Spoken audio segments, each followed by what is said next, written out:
ఓం శ్రీ గురుభ్యో నమః. ఓం గం గణపతయే నమః. ఐం సరస్వత్యై నమః. ఓం శ్రీమాత్రే నమః. ఓం త్రయంబకం యజామహే సుగంధిం పుష్టివర్ధనం ఉర్వారుకమివ బంధనాత్ మృత్యోర్ముక్షేయమామృతాత్. ఓం నీలాంజన సమాభాసం రవిపుత్రం యమాగ్రజం ఛాయా మార్తాండ సంభూతం తం నమామి శనైశ్చరం. ఓం శనైశ్చరాయ నమః. మనకి ఈ సంవత్సరం 2025 సంవత్సరంలో మార్చి 30వ తేదీ చాలా విశేషప్రదమైనటువంటిది. ఎందుకంటే ఈ యొక్క రోజున మనకి ఉగాది కావటం, అర్ధరాత్రి మనకి 6 గ్రహాలు మీనరాశిలో సంచరిస్తూ షష్టగ్రహ కూటమి, ఆ తదుపరి పంచగ్రహ కూటమిగా మానవుల మీద, దేశం మీద, ప్రపంచం మీద ప్రకృతితో అనుసంధానం చెందినటువంటి గ్రహాల యొక్క వీక్షణలు ప్రకృతి మీద తన యొక్క ప్రకోపాలని చూపిస్తూ వైవిధ్యకరమైనటువంటి ఎన్నో రకాల ఫలితాలని మన మీద చూపెట్టబోయేటటువంటి సమయం చాలా తొందరగా ఆసనమైంది. అందులో ముఖ్యంగా మనం కర్మకి కారకుడైనటువంటి శని భగవానుడు అందులో చాలా పెద్ద హీరో పాత్ర వహిస్తున్నాడు. ఇప్పటి వరకు దాదాపుగా ఒక 6 సంవత్సరాల నుండి కూడా తన యొక్క స్వక్షేత్రాలైనటువంటి మకర రాశి మరియు కుంభరాశిలో ఎన్నో విధాలైనటువంటి నక్షత్రాలతో అనుసంధానమై తన యొక్క స్వక్షేత్రము, మూలత్రికోణము అయినటువంటి తన యొక్క స్వంత ఇళ్లల్లో ఆయన ప్రయాణం చేస్తూ ఎంతోమందిని ఎన్నో రకాలుగా కాపాడుతూ, సరే ఎవరైతే పూర్వజన్మ కర్మాల్ని అనుభవించాలో ఆ కర్మలని అనుభవింపజేస్తూ ఆ శనీశ్వరుడు తన యొక్క మంచితనాన్ని అట్లాగే తన యొక్క ఇబ్బందుల్ని కూడా కలుగజేశాడు. మరి ఈ యొక్క మార్చి 30వ తేదీన శని భగవానుడు మీనరాశిలో సంచరించటం వలన మేషరాశి నుంచి మీనరాశి వారి వరకు ఆ యొక్క శని సంచారం వలన కలిగేటటువంటి ఏలినాడి శని ప్రభావాలు, అష్టమ శనిగ్రహ ప్రభావము, అర్ధాష్టమ శనిగ్రహ ప్రభావాలు ఏ విధంగా ఉంటాయో మరి మనం తెలుసుకుందాం. ముఖ్యంగా శని భగవానుడి గురించి మాట్లాడాలంటే చాలా ధైర్యం ఉండాలి, ఓపిక ఉండాలి, సహనం ఉండాలి. అట్లాగే మేము మాట్లాడితే చూసేటటువంటి మీలాంటి ప్రేక్షకులకి, వినేటటువంటి శ్రోతలకి కూడా చాలా మనోధైర్యం ఉండాలి. ఎందుకంటే గ్రహాల యొక్క వీక్షణలన్నీ కూడా చంద్రుడి మీద ప్రేరితమై ఆ చంద్రుడే మనకి మనస్సుగా రూపాంతరత చెంది ఉంటాడు. కాబట్టి మరి మనోనిగ్రహ అట్లాగే మనోస్థైర్యము మన శరీరాన్ని నిలబెడుతుంది. మన మనస్సు ద్వారా ఎన్నో ప్రకోపాలు లోపల వాత పిత్త శ్లేష్మ అనేటటువంటి త్రిగుణాత్మక రోగాలు కలుగజేసేటటువంటి దోషాలు మనలో ఉన్నాయి. అట్లాగే మనసుతోనే కామక్రోధ లోభ మోహ మదమాత్సర్యాలనేటటువంటి అరిషడ్వర్గాలన్నీ కూడా ఆ మనసు చుట్టూ ఆవాహితమై పరిభ్రమిస్తూ ఉంటాయి. కాబట్టి మరి వాటన్నిటినీ కూడా మనసు అనేటటువంటి ఆయుధాన్ని ఉపయోగించి మనము మన యొక్క పంచేంద్రియాలని కూడా నిగ్రహించుకుంటూ మరి ఈ శని భగవానుడి వలన కలిగేటటువంటి ఇబ్బందులు, కష్టాలు, నష్టాలు తట్టుకుంటూ జీవితంలో ఎవరైనా సరే దీర్ఘాయుష్యవంతులుగా, సంపూర్ణ ఆరోగ్యవంతులుగా ఉండాలనే కోరుకుంటాం. మరి ఈయన ఆయుకారకుడు, ఆయువునిచ్చేవాడు ఈయనే. అట్లాగే ఉచ్ఛ్వాస నిశ్వాసాలకి అంటే మనం నిత్యము కూడా ఎన్నో లక్షల సార్లు మన యొక్క నాసికా రంధ్రాలతో ఈ యొక్క వాయువుని లోపలికి ఆక్సిజన్ ద్వారా పంపించి బయటికి కార్బన్ డైఆక్సైడ్ ద్వారా మనం వదులుతూ ఉంటాం. మరి కార్బన్ డైఆక్సైడ్ శని భగవానుడు క్లీన్ చేస్తేనే మనకు ఉన్నటువంటి లోపల చెడు బయటికి వెళ్ళిపోతూ ఉంటుంది. కాబట్టి ఆక్సిజన్ ఒకటే కాదు, కార్బన్ డైఆక్సైడ్ కూడా మన యొక్క ఉచ్ఛ్వాస నిశ్వాసాలు మన ప్రాణం నిలబడడంలో సరి సమానమైనటువంటి తూకం కలిగి ఉంటుంది. కాబట్టి ఆ మహానుభావుడైనటువంటి శనీశ్వరుడు కలుగజేసే ఇబ్బందుల కన్నా ఆయన మన యొక్క దేహాన్ని నిలుపుతాడు, మన యొక్క మనస్సుకి ఏకాగ్రతని సరైనటువంటి ప్రణాళికలు ఏ సమయంలో ఏ నిర్దేశితంలో ఏ పని చేయాలి అనేటటువంటి దాన్ని ఒక క్రమశిక్షణాబద్ధంగా క్రమబద్ధంగా వాటిల్ని రూపాంతరత చేసుకుంటూ, అట్లాగే ఎవరితోనైనా మాట్లాడాలన్నా మనకున్నటువంటి ద్వాదశ రాశులు ద్వాదశ భావాలుగా ఎన్నో భావాలని మన మీద ప్రభావితం చేస్తూ ఉంటాయి. ప్రతి మనిషికి చిన్న లేదు పెద్ద లేదు. మరి ఈ యొక్క మానసిక చర్యలన్నీ కూడా ఆ శని భగవానుడి యొక్క అనుగ్రహం చేత మాత్రమే ఓర్పుని, సహనాన్ని, దయా దాక్షణ్యాలని, అట్లాగే అవతల వ్యక్తులతో మాట్లాడే స్వభావ లక్షణాలని బట్టి మనకి లాభాలు కలుగుతూ ఉంటాయి, ఆయువు పెరుగుతూ ఉంటుంది.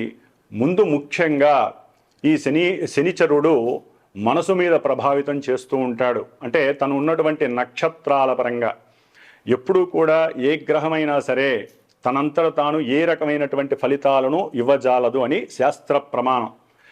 ముఖ్యంగా శని మహానుభావుడు మరి మీనరాశిలో పూర్వాభాద్ర నక్షత్రం 4వ పాదంలో ఈ యొక్క మార్చి 30వ తేదీ నుండి తన యొక్క చారణ సలుపుతూ, మరి అందులో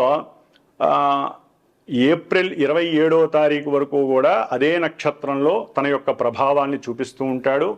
ఆ తదుపరి ఈ శని భగవానుడు జూలై 13వ తేదీన శని భగవానుడు తన యొక్క సొంత నక్షత్రమైనటువంటి ఉత్తరాభాద్ర నక్షత్రంలో ప్రవేశించి, ఆ తదుపరి అక్టోబర్ 5వ తేదీన మీనరాశిలోనే పూర్వాభాద్ర నక్షత్రంలో వక్రగతిని ఆల్రెడీ శనీశ్వరుడు జూలైలో ప్రారంభం చేసి మళ్ళీ నక్షత్రపరంగా అక్టోబర్ 5వ తేదీన పూర్వాభాద్ర నక్షత్రంలో వక్రగతిని పొందుతాడు. మరి ఈయన మీనరాశిలో మరి రుజుమార్గం అంటే స్ట్రైట్ వేలో ఎప్పుడు వస్తాడంటే నవంబర్ 28 వరకు. మొత్తం మీద ఈ యొక్క శని భగవానుడు మీనరాశిలో ఉండటమే మన యొక్క కర్మలన్నీ నివృత్తి చేసేటటువంటి పరిస్థితి మనకు కలిగిస్తున్నాడు. పూర్వజన్మల్లో మిగిలి ఉన్నటువంటి పుణ్యాన్ని ఈ జన్మలో మనము దేవతా ప్రతిష్టల ద్వారా కానీ, లేకపోతే ఆయన జలరాశిలో ప్రవేశిస్తున్నాడు కాబట్టి నదులు, బావులు ఇలాంటివి తవ్వటం ద్వారా కానీ, నదుల యొక్క అనుసంధానం చేయటం ద్వారా కానీ, అంటే కొంతమంది కీర్తివంతులైనటువంటి ప్రజానాయకులు ఉంటారు, పెద్ద పెద్ద గొప్పవాళ్ళు, వాళ్ళు ఈ విధంగా నదులు, చెరువులు వీటిని గనక కాపాడినట్లయితే శని భగవానుడి యొక్క ఆగ్రహం బదులు అనుగ్రహం కలుగుతుంది. అట్లాగే ఈ శని భగవానుడు మీనరాశిలో ఈ నక్షత్రాలలో అంటే పూర్వాభాద్ర నక్షత్రం, ఉత్తరాభాద్ర నక్షత్రం, ఆ తదుపరి రేవతి నక్షత్రం 3 నక్షత్రాలలో పరిభ్రమించడం వలన రకరకాలైనటువంటి దివ్యకరమైనటువంటి శుభాలు అశుభాలు కలిగే పరిస్థితులు ఉంటాయి. అట్లాగే ఈ యొక్క శని భగవానుడు మరి 30వ తేదీన మనకి మీనరాశిలో ప్రభావితం అవటం ద్వారా ఏ రకమైనటువంటి ఏ రాశుల వారికి ఏ రకమైనటువంటి ప్రభావాల్ని సూచిస్తాడనేది తెలుసుకోవడం. అట్లాగే ఈ శని భగవానుడు ఇప్పటి వరకు 30వ తారీఖు వరకు కూడా కొన్ని రాశుల వారికి ఏలినాటి, అష్టమ, అర్ధాష్టమ శని రూపాలతో వారిని ఎన్నో రకాల ఇబ్బందులు, కొన్ని మంచి చేసినటువంటి పరిస్థితి. ఇప్పుడు ట్రాక్ అనేది మారుతోంది, అంటే మీనరాశిలోకి మారుతున్నాడు. అంటే కొన్ని రాశుల వారికి ఈ యొక్క ప్రభావాలు తగ్గి కర్మ ప్రారంధాల నుంచి నివృత్తి జరిగి, మరికొన్ని రాశుల వారికి ఈ యొక్క శనిగ్రహ ప్రభావం చేత మనకి కర్మని అనుభవించేటటువంటి మంచి శుభకరమైనటువంటి పరిస్థితులు కనిపిస్తున్నాయి. ముఖ్యంగా పూర్వజన్మ కర్మస్థితుల్ని ఈ జన్మలో పరిపూర్ణంగా అనుభవింపజేసేటటువంటి వాడు శని మహానుభావుడు. మరి ఒక బంగారపు ముద్దని మనం గనక ఏ విధంగా అయితే పలు రకాల యాసిడ్స్లో ముంచి వాటిని బంగారపు ఆభరణంలా తయారు చేసి మనం ధరిస్తే ఎంత దగదగా మెరిసిపోతూ 10 మంది యొక్క ఆలోచనలు, వారి యొక్క దృష్టి మన మీద పడి మనల్ని మెచ్చుకుంటారో, ఆ విధంగా ఒక బంగారపు ఆభరణాన్ని 7.5-8 సంవత్సరాలు ఆయన ఈ మీనరాశిలో ఉండి కొంతమంది నక్షత్రాల వారికి, రాశుల వారికి ఆ బంగారపు ఆభరణం ఇచ్చేటటువంటి విలువైనటువంటి పరిస్థితిని ఈ శని భగవానుడు కలుగజేస్తున్నాడు. కాబట్టి ఆ రాశుల వారు తగినట్టుగా రెడీగా ఉండండి.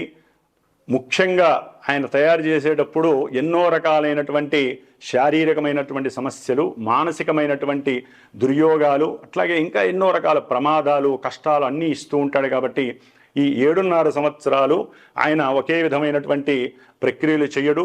2.5 సంవత్సరాలు ముందు వెనక మధ్యలో రకరకాలైనటువంటి పరిస్థితుల్ని మానవుల మీద ప్రభావితం చేస్తూ ఉంటాడు. కాబట్టి ఆయన్ని శనీశ్వరుని ఉపశమించడం కోసం ఆయన యొక్క శాంతి మంత్రాలని బ్రాహ్మణుల చేత ఆయనకి సంబంధించినటువంటి వేద మంత్రాలతో ఘోషని గనక మనం జలరూపకంగా జపాలు తర్పణాలు చేసి శనిగ్రహ హోమాలు చేసి అట్లయితే గనక ఆ శనీశ్వరుడు చేసేటటువంటి విన్యాసాలు మన మీద తగ్గి ఆయన యొక్క ప్రకోపాన్ని ఆగ్రహాన్ని మన మీద పడకుండా మన వరకు మనం అడ్డుదెర కట్టుకోవడానికి ఈ బ్రాహ్మణుల చేత చేయించేటటువంటి జప తపాలు దానాలు హోమాదులు కూడా చాలా చాలా పలు విధాలైనటువంటి పరిస్థితుల నుంచి మనకి ఇబ్బంది లేకుండా ఉపశమింపజేస్తాయి.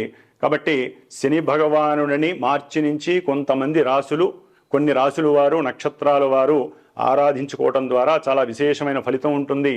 ముఖ్యంగా శని భగవానుడు ఓన్లీ ఈ రాసుల వారికే కాదండి, మిగతా రాసుల వారికి ఆయన ఏ ఏ భావాల్లో అంటే ఏ ఏ భావాలలో ఉన్నా కూడా రకరకాలైనటువంటి సమస్యల్ని కలుగు చేస్తాడు. ఆ భావాలకి సంబంధించినటువంటి ఆ నక్షత్రానికి సంబంధించినటువంటి మంచి స్థితిని అట్లాగే యుతిని కలుగజేసి ఎన్నో రకాల ఆపదల్ని కూడా పక్కకి నెట్టివేసే పరిస్థితి ఉంటుంది. అన్నిటికీ మూల మార్గం శని భగవానుడి యొక్క ఆరాధన. మరి ఈయన గురించి చెప్పుకుంటూ పోతే మనకి సమయం చాలా అయిపోతుంది కాబట్టి మరి ఏ ఏ రాసుల వారికి ఈ సంవత్సరం మార్చి 30వ తేదీ నుండి మరి కొన్ని నెలలు కొన్ని సంవత్సరాలు ఈ యొక్క శని ప్రయాణంలో మనం ఏ విధంగా మరి జలరాశిలో ఉన్నాడు కాబట్టి సముద్రంలో పడవ ఎక్కి కూర్చున్న వాళ్ళకి తెలుస్తుంది ఆ విషయం. కాబట్టి ఎన్నో రకాలైనటువంటి మనకి ఆటుపోటులు కనిపిస్తూ ఉంటాయి. మళ్ళీ ఆ సముద్రం కాబట్టి అలలు ఎగిసిపడుతూ మనం వాటిని ఎలా తప్పించుకోవాలో కూడా ఆ శని భగవంతుడు మనకి కలుగజేస్తాడు. అన్నిటికీ మూల మార్గం ధ్యానము. ఎందుకంటే మీనరాశి అనేటటువంటిది రాశులన్నిటిలో కూడా మోక్ష మార్గాన్ని చూపించేటటువంటి రాశి కాబట్టి మరి దీంట్లో కర్మకారకుడైనటువంటి శని భగవానుడు ప్రవేశించేటటువంటి ఈ సమయం అందరికీ కూడా అనుకూలమైనటువంటి సమయంగా భావించండి. ఎక్కడ భయపడకూడదు, ఎక్కడ అధైర్యపడకూడదు. ధైర్యంతో ఆయన్ని గనక మనం మానసికంగా ఆరాధిస్తే, హనుమంతుల వారిని పరమేశ్వరుణ్ణి గనక ఆరాధిస్తే మనకి శని యొక్క బాధలు లేకుండా తప్పించుకోవడానికి ఉత్తమమైనటువంటి మార్గాలు చాలా ఉన్నాయి. అవి పర్సనల్గా ఎవరైనా సరే వాళ్ళ యొక్క జాతకంలో ఉన్నటువంటి గ్రహస్థితిని బట్టి కూడా ఇప్పుడు ప్రజెంటు ఈ యొక్క గోచారంలో శని ఉన్నటువంటి నక్షత్రాలు శని ఉన్నటువంటి రాశులలో సమన్వయం చేసుకుంటూ చెప్పించుకున్నట్లయితే ఇప్పుడు చెప్పేటటువంటి అందరూ చెప్పేటటువంటి ఈ యొక్క శనిగ్రహ ఇబ్బందికరమైనటువంటి ఫలితాలు ఏమీ జరగవు. ఎందుకంటే వారికి నడిచే దశలు అంతర్దశలు వేరే ఉంటాయి, ఆ నక్షత్రాలు వేరే ఉంటాయి. కాబట్టి అందరికీ ఒకే రకంగా ఈ యొక్క ప్రభావాలు జరగవు. కాబట్టి ఇది విని కొంతవరకు ధైర్యాన్ని అట్లాగే ఉపశమనాన్ని పొందటానికి మాత్రమే ఈ యొక్క గోచారాన్ని శనిగ్రహ ఫలితాలని మాత్రం వినాలని మనసారా కోరుకుంటున్నాను. కాబట్టి ఇక మేషరాశి నుంచి మీనరాశి వారి వరకు ఈ యొక్క శనిగ్రహ ప్రభావం ఏ విధంగా ఉంటుందో తెలుసుకుందాం. సింహరాశి వారికి మార్చి 30వ తేదీ నుండి ఇప్పటి వరకు మార్చి 30వ తేదీ ముందు వరకు కూడా సింహరాశి వారికి కొంత కష్టకాలంగానే ఉంది. అటు రాహుకేతువుల వలన ముఖ్యంగా శని పాపపు దృష్టి అంతా కూడా వాళ్ళ మీద పడి చాలా ఇబ్బందులు పడినటువంటి పరిస్థితులు. అయితే దానికి భిన్నంగా సింహరాశి వారికి ఇంకా ఆగమ్య గోచరమైనటువంటి పరిస్థితులు కనిపిస్తున్నాయి. వీరి యొక్క అష్టమ శని అంటే అష్ట కష్టాలను తెచ్చిపెట్టేటటువంటి శనిగా శాస్త్రం వర్ణిస్తోంది. జీవితంలో కూడా వారు అనుభవించేటటువంటి పరిస్థితులు ఇప్పుడు ఎదురవుతూ ఉంటాయి. అంటే ఇది మేము భయపెట్టేటటువంటి విషయం కాదు. శాస్త్రంలో శని మహానుభావుడు ఏ ఏ రాసుల వారికి ఏ ఏ స్థానాల్లో ఉంటే ఆయన చేసే విన్యాసాలు, ఆయన ఇచ్చేటటువంటి అంటే మనం అనుకున్న గమ్యాలకి విరుద్ధంగా ఇచ్చేటటువంటి పరిస్థితులన్నీ కూడా వీరు ఇప్పుడు ఎదురు చూసేటటువంటి పరిస్థితి. కాబట్టి ముఖ్యంగా సింహరాశి వారికి అష్టమంలో శని భగవానుడు ప్రవేశించడం మార్చి 30 తర్వాత రంధ్రశని అని కూడా దీన్ని శాస్త్రం వర్ణిస్తోంది. అంటే రంధ్రశని అంటే మృత్యు మార్గము అని కూడా దీనికి అర్థము. మృత్యుతుల్యమైనటువంటి పరిస్థితులు వీళ్ళ కళ్ళ ముందు కనిపించే అవకాశం ఉంటుంది.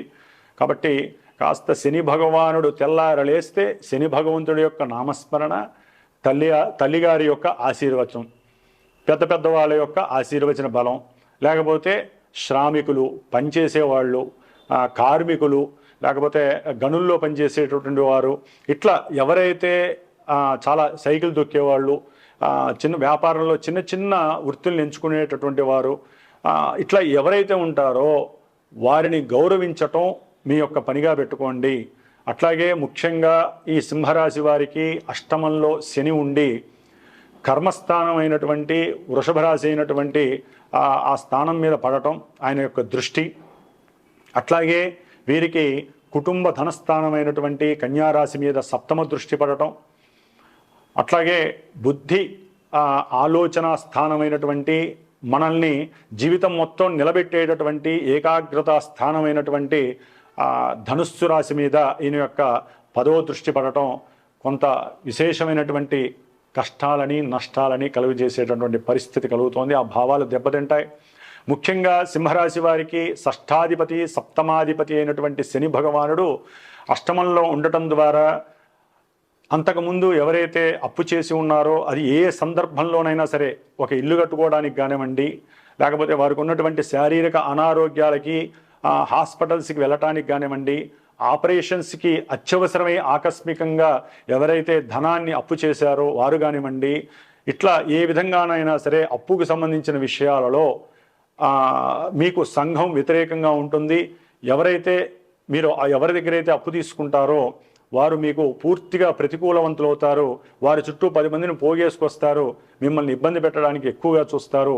అక్కడ మానసికమైన ధైర్యాన్ని మీరు ప్రదర్శించాలి. కొంచెం తెలివి మీరు ప్రదర్శించగలిగితే ఆకస్మికంగా మీకు వచ్చేటటువంటి కష్టాన్ని నష్టాన్ని ఎదుర్కొనే శక్తి ఆ శని భగవంతుడు మాత్రం ఇవ్వగలుగుతాడు. సరే, మిగతా గ్రహాలు వాటి యొక్క దృష్టి వలన కానివ్వండి, ఆ ఉన్నటువంటి పొజిషన్స్ వలన మీరు చాలా వరకు బయటపడే అవకాశాలు ఉంటుంది. కానీ మనం ప్రత్యేకించి శని భగవానుడి యొక్క అష్టమ శని గురించి మాట్లాడుతున్నాం కాబట్టి ఇది మృత్యుతుల్య ఆకస్మికంగా దూరంగా వెళ్ళిపోవటం, ఇంటి నుంచి కుటుంబం నుంచి దూరంగా వెళ్ళాలనేటువంటి మానసిక చర్య కలగటం. అట్లాగే ముఖ్యంగా విద్యార్థులకి పోటీ పరీక్షలు రాస్తూ ఉంటారు కొంతమంది. అది ఐఏఎస్ కావచ్చు, ఐపీఎస్ కావచ్చు, 10th క్లాస్ కావచ్చు, లేకపోతే ఇంటర్మీడియట్, ఏదైనా సరే విద్యావంతులు ఆ యొక్క ఎగ్జామ్స్ రాసేటప్పుడు వాళ్ళ యొక్క మానసిక పరిస్థితి చాలా ఆగమ్య గోచరంగా ఉంటుంది. అవసరం లేనటువంటి వృధా ఆలోచనలు వారిని పాడు చేస్తాయి. అట్లాగే సంఘంలో ఏదైతే విద్రోహకరమైనటువంటి చర్యలు ఉంటాయో వాటి యందు ఆసక్తి పెంచుకుంటారు. అట్లాగే కొంతమంది బానిసత్వానికి అవుతారు. అంటే మనం మాట్లాడుకోకూడదు, కొన్ని వ్యర్థకరమైనటువంటి వ్యసనాలు, అది ఏ రకంగానే ద్రవపదమైనటువంటి వ్యసనాలు కావచ్చు, లేకపోతే ముఖ్యంగా పదమైనటువంటి అంటే ద్రవ పదార్థాలైనటువంటి కొన్ని వ్యసనాలకి వీరు అడిక్ట్ అయ్యి వారి యొక్క ఆరోగ్యాన్ని పాడు చేసుకొని వైద్యాలయాలకు వెళ్ళేటటువంటి పరిస్థితి కలుగుతుంది. మానసికంగా వీళ్ళు చాలా చాలా డౌన్ఫాల్ అయి ఉంటారు. కాబట్టి కుటుంబంలో ఉన్నటువంటి వ్యక్తులు, పెద్ద వ్యక్తులు కానివ్వండి, లేకపోతే తల్లిదండ్రులు కానివ్వండి, వీరికి మంచి చెడుని, లోకంలో జరుగుతున్నటువంటి ఇబ్బందుల్ని కూడా వారికి తెలియచేస్తూ ఉండాలి. స్త్రీకైనా పురుషుడికైనా సరే, తల్లిదండ్రులు, ముఖ్యంగా కుటుంబ సభ్యులు ఎవరైనా సరే, బంధుమిత్రులు, ఎందుకంటే మన కుటుంబంలోనే బంధుమిత్రులు వీరిని చెడగొట్టడానికి, వీరిని రకరకాలైనటువంటి వ్యసనాలకి వీరు అలవాటు చేసి వారి యొక్క పనులు నెరవేర్చుకోవడానికి, వారు స్వలాభం పొందటానికి ఎక్కువ అవకాశాలు ఉన్నాయి. కాబట్టి సింహరాశి వారికి సంబంధించినంత వరకు వృత్తిలో ఆకస్మికంగా వీరు చేసే సేవకా వృత్తిలో కొంత ఎదురు సమస్యలు వస్తాయి. చేసే వృత్తిలో మీ సుపీరియర్స్ ద్వారా ఉన్నటువంటి ప్రమోషన్ బదులు దూరంగా పంపించే అవకాశం ఉంటుంది, లేకపోతే డెప్యుటేషన్ మీద బయటికి వెళ్ళే అవకాశం ఉంటుంది. దానికి కూడా అవసరమైతే మీరు ఇక్కడ ఉండాలి అనుకుంటే డబ్బు ఖర్చు పెడతారు. ఎవరైతే సుపీరియర్స్ ఉన్నారో వారికి అది కూడా మీకు ఫలించదు. కాబట్టి అలాంటి ప్రయోగాలు చేయకండి. దాని ద్వారా ధన నష్టమే కలుగుతుంది, కానీ మీకు ఎక్కడా లాభం అయితే కలగదు. అట్లాగే ఆర్థికంగా ఆకస్మికంగా బంధుమిత్రాదుల వలన, బంధువుల్లో మీకన్నా అంటే ఎవరైతే పెద్దవాళ్ళు ఉంటారో వారికి కొంత ప్రాణాపాయం కలగడం ద్వారా వైద్యాలయాలకి వెళ్ళటం, ఖర్చులు పెట్టడం, లేకపోతే ఆకస్మికంగా ప్రమాదాలు జరగడం ద్వారా ధనం కోల్పోయేటటువంటి పరిస్థితులు కలుగుతూ ఉంటాయి. ఒకటే, ప్రయాణం చేస్తున్నప్పుడు కానీ, కుటుంబంలో ముఖ్యంగా మాట్లాడేటప్పుడు ఆచితూచి మాట్లాడండి. ఉద్యోగస్తులు ముఖ్యంగా ఎదురుకుండా మీకు ఎవరైతే సుపీరియర్స్ ఉన్నారో వాళ్ళతో జాగ్రత్తగా మాట్లాడండి. అనవసరమైనటువంటి తగాదాల జోలికి పోవద్దు. ముఖ్యంగా రాజకీయ నాయకులైతే చాలా చాలా జాగ్రత్తగా మాట్లాడాల్సినటువంటి పరిస్థితి. రాజకీయంగా ఉన్నతమైన స్థితికి వెళ్ళాలి, వారి కర్మల్లో వారు ఎన్నో రోజులు బట్టి దీర్ఘకాలికంగా ప్రయాణం చేస్తూ వస్తారు. రాజకీయ రంగంలో వారు ఎదకపోవడానికి కారణం ఇప్పుడు ప్రారంభమవుతుంది. ఆల్రెడీ ఎదిగిన వాళ్ళు, ఆల్రెడీ ఎంతో డబ్బుని పొందినటువంటి వారు రాజకీయ పరంగా ఇప్పుడు కోల్పోయే పరిస్థితి వస్తుంది. వారి మీద రైట్స్ జరుగుతాయి. కొంతమంది రాజకీయ నాయకులు ముఖ్యంగా మన హిందూ దేశంలో ఆంధ్రప్రదేశ్లో గొప్ప గొప్ప నాయకుల మీద ఆర్థికపరమైనటువంటి ఇష్యూస్ ఎక్కువగా బ్యాంకుల వలన, వాళ్ళు బ్యాంకులు మోసం చేసినటువంటి పరిస్థితుల్లో ఆర్థికపరమైనటువంటి లావాదేవీల్లో వీళ్ళు కొంత ఇబ్బందులు పడే అవకాశం ఉంటుంది. కాబట్టి రాజకీయ నాయకులు జాగ్రత్తగా ఉండండి. వారికి సహకరించే లాయర్లు కూడా ఇబ్బందులు పడే అవకాశం ఉంటుంది. చెరసాలలు, జైళ్ళు వీరికి పొందే అవకాశం శని భగవానుడు ఇస్తున్నాడు. అంటే కర్మని పరిపూర్ణంగా మృత్యుతుల్యంగా తీసుకువెళ్ళటానికి రంధ్రశని ద్వారా ఈయన నెత్తి మీద తాండవం చేస్తున్నాడు. కాబట్టి సంఘంలో చాలా జాగ్రత్తగా మాట్లాడండి. మీరు డబ్బు ఇవ్వద్దు, డబ్బు అప్పిచ్చిన వాళ్ళ దగ్గర జాగ్రత్తగా మాట్లాడి డబ్బును తీసుకోండి. అనవసరమైనటువంటి తగాదాలకు పోవద్దు. అనవసరమైనటువంటి ఆలోచనలతో మీరు మీ శారీరకంగా త్యాగం చేయడానికి సిద్ధపడకండి.